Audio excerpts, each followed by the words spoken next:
Hey guys, welcome back to Intuitive Angling, and man, I appreciate you guys checking out today's video and spending some of your time with me. And we're going to be talking about spinning reels today. We're going to go over a bunch of different stuff with it.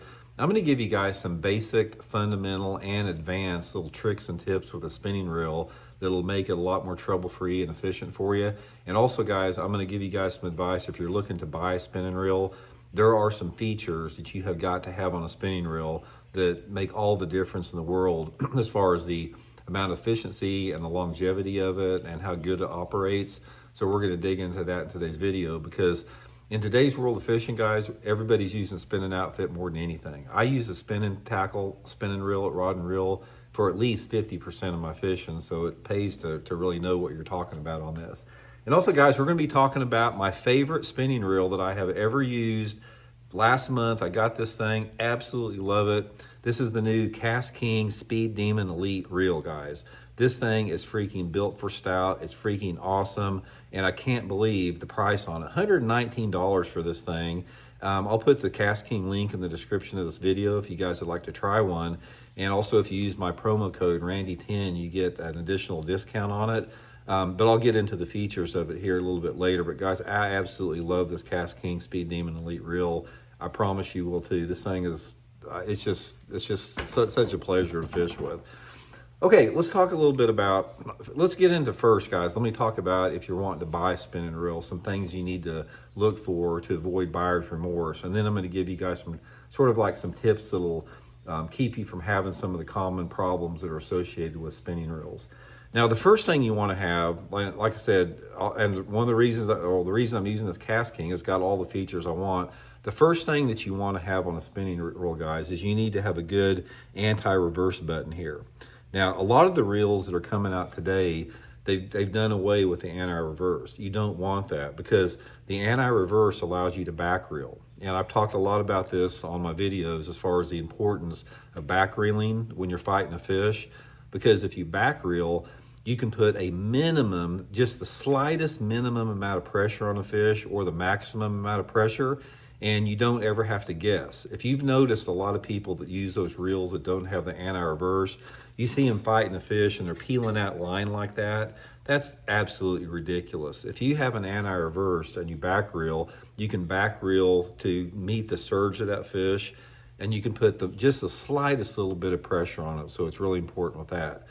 Another thing about this Speed Demon Elite here, guys, it comes in two different spool sizes. This is the 3000 series, which I use most of the time. There's two different series of spools most reels have, a 2000 and a 3000 series. 3000 is going to be a little larger. The reason I prefer the 3000 series is that you can put more line on it, and you can put a little bit heavier line on it, and you can also cast it a little bit further. So for most of the spinning reel applications, I would suggest the 3000 series.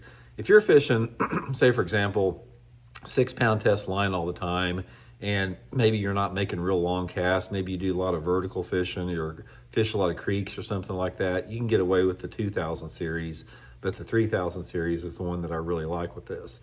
Another thing, when you buy a reel, guys, make sure that you have a lot of ball bearings in it. The Cast King reel here, the Speed Demon Elite, it's got 10 ball bearings in it. This makes all the difference. When you're reeling a spinning reel, the feel of the spinning reel and how smooth it is directly affected by how many ball bearings you have in it. So, 10 ball bearings is awesome with that. It gives you a nice smooth feel with it. And that's probably two of the most important things to remember. I also like, excuse me, a big meaty handle here. Handle you can get a hold of, especially when you're back reeling is an important thing. The lightness of it, this thing weighs 8 ounces, man. It's just like super, super light as far as for a reel goes, and just absolutely love it. So that's the main features, guys. Anti-reverse, 3000 series spool. That's going to be two of the big advantages of it. Okay, now let's talk a little bit. Oh, one other thing, guys, I forgot to mention here about what I really like about this Cast King here is when you have a spool, the line spool that comes on the reel frame here, a lot of the spinning reels out there, they have a larger gap here. And the gap will allow line to get underneath that spool. If you probably know what I'm talking about if you fish, fluorocarbon line. But the Cast King, guys, the specs on it are really tight, so you don't have that big gap, so you don't get the line underneath it like other spinning reels. So pay attention when you buy a spinning reel that you don't have a big gap, right in this area right here is what you want to look for. You want to look for it to be really tight there. Okay, a couple different things that's going to make spinning, fishing is a lot more comfortable for you, a lot more efficient, is first of all, and we talked about this before, I encourage everybody to use straight fluorocarbon line on your spinning outfit. I am not a braid to fluorocarbon advocate whatsoever. I have talked to a lot of people that use braid to fluorocarbon, and I asked them, it's like, well, why did you start using braid to fluorocarbon? And then they just said, well, that's because I saw all the pros using it, or I saw other people doing it. They have not experimented themselves. Now, here's what I did. I used monofilament and fluorocarbon forever, straight fluorocarbon and straight mono on my spinning outfits, almost my whole life. About probably 10 years ago, I spent a year experimenting with braid to fluorocarbon, and I incorporated it in my fishing. I learned a bunch of different knots. I used it extensively on that, and in correlation with using straight fluorocarbon or straight mono, I sort of switched on and off. It was my determination after using this extensively for a year that the advantages of using straight fluorocarbon line on a spinning outfit far outweighed any type of a braid to fluorocarbon setup. First thing about this, and I've talked about this before, but let me reiterate if you have never heard this before, braid to fluorocarbon is not going to help you get any more bites. You know how many more bites using braid to fluorocarbon is going to get you? 0. It's probably going to take away bites if anything else, because here's my theory on it. Let's say, for example, a lot of people use that, the yellow, braided line with the fluorocarbon leader. Let's say you're fishing a clear water situation, water visibility is 4 or 5 feet, and you've got like a 6, 7, 8 foot leader on, but you're fishing 20 or 30 foot of water. So you still got, 15 or 20 foot of yellow line going down into the water.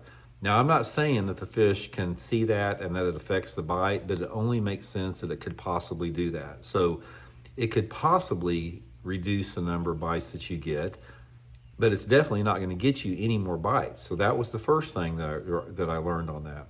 The second thing with it is if you use braid to fluorocarbon, you've got to worry about tying 2 knots.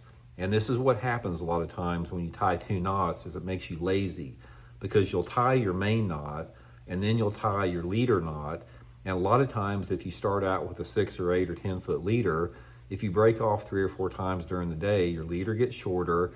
And a lot of people, instead of like retying and keeping your leader length long, they choose to just cut it off. And by the end of the day, their leader's 3 or 4 feet long, which makes that braid in the water even more visible. So using the braid to fluorocarbon actually reduces, that situation.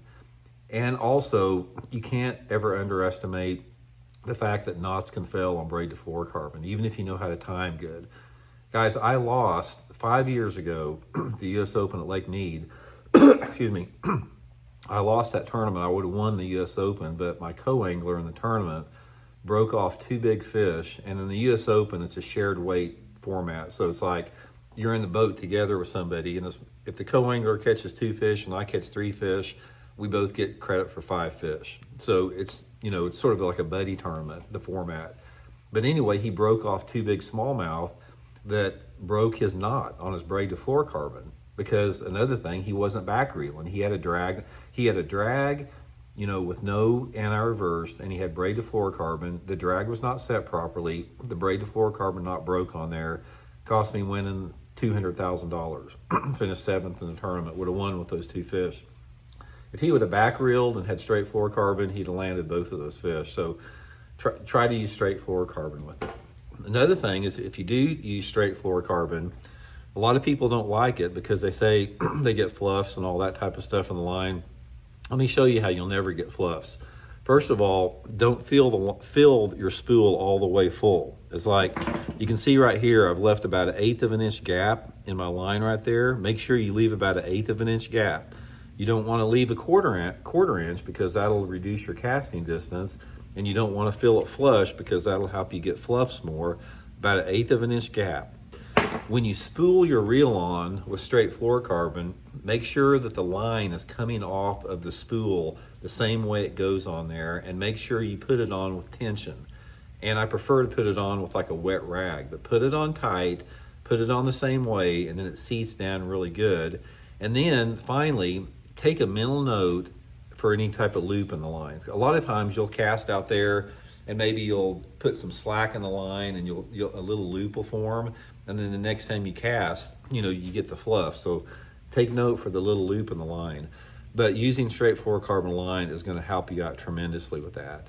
So the way that I do it on a spinning rod is I set my drag really tight on a spinning rod, simply because I do back reel. So setting the drag tight, get you a good hook set, and then you can begin back reeling with that. Another thing with a spinning outfit, guys, is a lot of people, I see the way they hold them. You always want to hold your spinning reel between these two middle fingers like this. This is going to give you the best leverage and the best momentum with it. And then finally, one of the things that's going to help you out is learn how to make a diversity of casts with a spinning outfit. There's a lot of different casts that you can make. You can make a sidearm cast with it. You can pitch a spinning outfit like that. You can cast it overhand. You can cast it underhand like that. Try to get your diversity of cast angles based upon what you're trying to accomplish with your casting angle and the bait that you're using. So that all that adds up together. So that's just a few basic things, guys. But anyway, once again, guys, I'll put my Cast King link in the description. This Speed Demon Elite, guys, for you will not regret it, man. You don't have to spend $400 or $500 on a dang spinning reel. You won't notice the difference between this thing for $119 and a big $400 spinning reel. So anyway, I hope it helps you guys have a little bit more success with your spinning outfit, and we'll check in later.